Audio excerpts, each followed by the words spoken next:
everyone, I hope you're all doing well. I thought that in today's video I would sit down and share some of my top tips for passing exams and getting good grades and just surviving exam period, because I've been through it so many times and I wish that somebody had sat me down and told me some of the things that I'm going to tell you guys.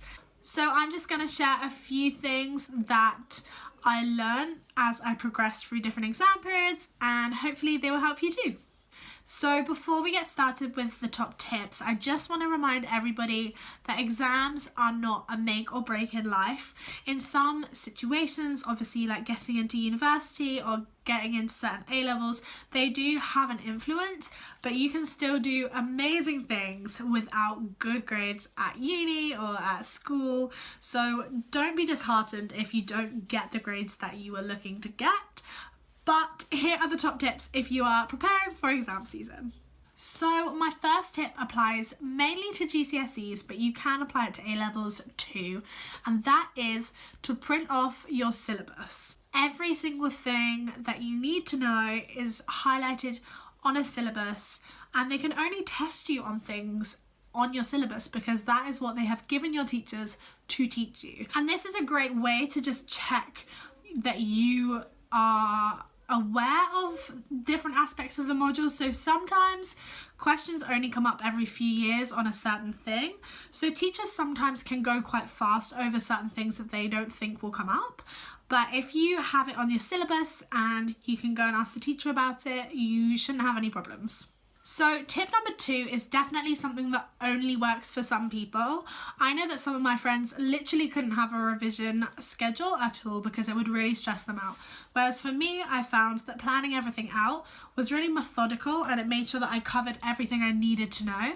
So what I like to do is grab the syllabus and make like a month in advance.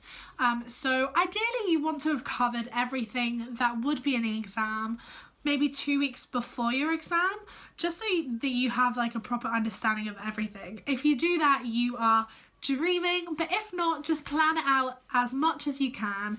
Just make sure that you've got different slots for different things, and I found it so effective. So I'd make sure that I covered all of my different subjects and I covered the bits that I needed to know and wasn't so sure about in bigger chunks, so I had time to kind of teach myself and ask questions before I panicked about the exam. So alongside the schedules, you can use different colours for different modules. So I'd have like green for geography, blue for biology, and yellow for chemistry, and I'd just highlight, and it also shows you the distribution of how you're spending your time. So if you're like me and you loved geography, then naturally you're inclined to spend more time on it. However, it's possibly one of your better subjects, so you don't really need to be giving so much of your energy to a subject that you're already better in. So it just made me rethink how I was spending my time and made sure that I covered the subjects that I didn't necessarily like as much but I needed to work on. Tip number 3 is also one that only works for certain people, and that is working together. So I have done this before where my friends and I have each made like a really descriptive poster on one of the units or on like a certain topic within the unit, and then you teach it to each other. There is studies to show that hearing information orally can be much more effective than trying to teach it to yourself. So sometimes this is a really good way to do the trickier topics, because sometimes it's better coming from someone else that really does understand it and you can ask them questions and it kind of rebounds off each other. So you both gain something from it because the person that is teaching it is also repeating it, so it's more embedded in their brain, and it's just an effective way of using time. So it saves you making like multiple posters, whereas you can just photocopy each other's. The next tip is quite an obscure one, but it honestly saved my life with case study topics. So in geography, we had a lot of case studies to learn, and I was overwhelmed at first by how many there was and how I was going to remember everything. But I was watching a program on dyslexia and they suggested moving around and having a different place which would remind you of a certain case study, and at first I was like, this is not going to work. But I walked around my school grounds and I'd be like at a lamppost and that would remind me of different facts about a certain case study, and then I'd move to the door of the like study room and that would trigger a different case study. And so what you do is you grab like all your revision notes and you just walk around, and each time that you're learning something new, you go to a different place with like a symbol or an object that you would remember. So I remember sitting in my exam hall and just thinking about all these different places around the school and thinking how lucky I was that I'd actually done that, because I was never going to remember them all, but thankfully I just remembered them because I'd walked around. So it sounds funny, but honestly it worked for me. The next tip is a kind of self-care tip, and getting enough sleep, water, food, all of the really basic things is so important, especially over exams. You do not work well on lack of sleep, on lack of food, on dehydration, and you will just be more susceptible to getting ill. So honestly, look after yourself. You come first before anything. So make sure that you are taking on enough water, have a water bottle with you when you're revising, and just look after yourself, because you will perform better. Even if you spend like an hour longer in bed than revising, the time that you spend revising will be more effective. So look after yourselves. The next thing that is so important is to ask for help. If you don't understand a topic, that's what your teachers are for, that's what your peers are for, that's what they're there for. They are there to teach you and help you learn. So never be afraid to ask a question, even if you think it's the silliest thing, because it might just trigger things to click in your head, and one little thing might make you understand a whole like spectrum of things. So just ask your teachers, just ask if they can like schedule you in for a 20-minute slot, and go prepared with a list of questions or a list of like topics that you don't understand. I found it really effective to try to be specific with the teachers, because it was much more effective use of their time and your time to have examples of where you didn't understand, or have a certain like question that you've come across that you couldn't answer or you got wrong. So just being prepared shows them that you really are trying to get on top of your revision and get on top of your exams, and that goes a long way when you're asking somebody to help you. So definitely be prepared, but don't be afraid to ask. The next tip is to use a timer, and that can be on your phone or it can be like a legitimate timer, but just giving yourself like 45-minute slots for revision and then 10 minutes off, or 50 minutes on and like 10 minutes off. It doesn't matter what you do. Obviously don't do 5 minutes revision and have 2 hours off, but I found that that was a great way to effectively revise, because you weren't distracted by anything. I'd turn my phone over and put it on like silent so it didn't distract me, and you knew at the end, like it was going to end as well, but you did get to like stretch your legs, and I found that breaking up the revision was a lot more effective than trying to do like 8 hours stint straight through. So you need those breaks to kind of defuzz your brain. So make sure that you are regularly taking breaks. Don't study for more than an hour in one go, because you will become less and less effective the longer you go. And yeah, use timers.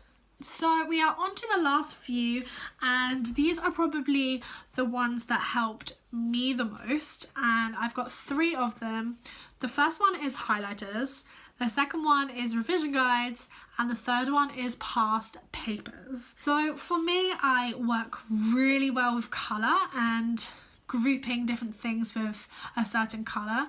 This style is so effective when you are comparing or whether you are like contrasting in questions. So when it's like list the pros and cons, I'd have certain colours for pros, certain colour for cons, and then when I was in the exam it would help me remember different aspects, so like what colour they were, and then that would kind of spark my brain to remember like what topic that colour was, and it just kind of spiraled. So colours worked so well for me. I'd use different coloured cards, I'd use everything colour, like my whole wall was just like technicolored, and when I took it down my room looked so bare. But use colours, like give it a go, different coloured pens, different coloured highlighters, anything. Just try and like differentiate things in your brain, and one way to do it is colours, so it might work. So the second one that I said in that 3 was revision guides. There are so many different revision guides. Even sometimes for the same exam board, they have like different ones. So I found certain ones worked for me, certain ones really didn't. They were too like chunky and complex. I preferred the kind of summarized ones, and then I purchased them, and I know it was quite costly to purchase all of your own revision guides, but it meant that you could use those highlighters straight into the book. So that was like a really consolidated form of revision notes, and I'd go through those and I'd post-it anything that I didn't understand and I'd take it to the teachers, and so that's how I kind of worked through things. So the last tip, and for me the most important one, is to use the resources and past papers that are available. Understandably, sometimes the syllabus changes and the board might change, and so some questions from years ago won't be exactly part of what you've learned, and you might get scared that you don't know anything, but in fact you do.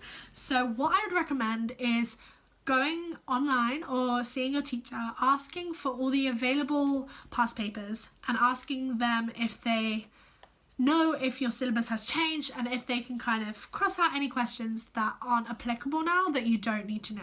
So at the beginning I would use the older past papers, sometimes with revision notes, and I'd depict how they wanted you to answer a question, because what you could know every aspect of a right answer, but you wouldn't write down the right information, which meant you might get no marks, whereas really you deserved like the full 6. So learning how the exam board wants you to answer the question is honestly the key to passing, especially GCSEs, but also A-levels. You have to write what they want, and if you go through the past papers, honestly, they are really similar. Like, they basically ask the same questions. If you go through like 4 or 5 past papers, the question, what they're actually asking you to do is the same. They just change all the like fuzzy information, who was in it, like the measurements, and it throws you off because you think you don't know it. But repetition is honestly the key to passing, especially GCSEs, but also A-levels, and just learning how the exam board wants you to answer a question, you will pass. You don't need to understand every single thing. Obviously, if you have the time to really understand, then you'll have a lot more confidence in writing what you're writing, but you don't need to. You just need to learn what they want you to learn, use the mark schemes, correspond it to the questions, and you will do so well in your exams. I wish you all the best of luck if you are going through exam season, whether it be like GCSEs, A-levels, university.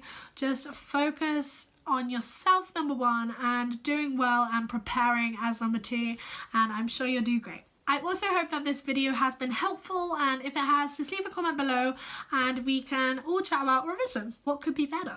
So I will see you in the next video. Bye!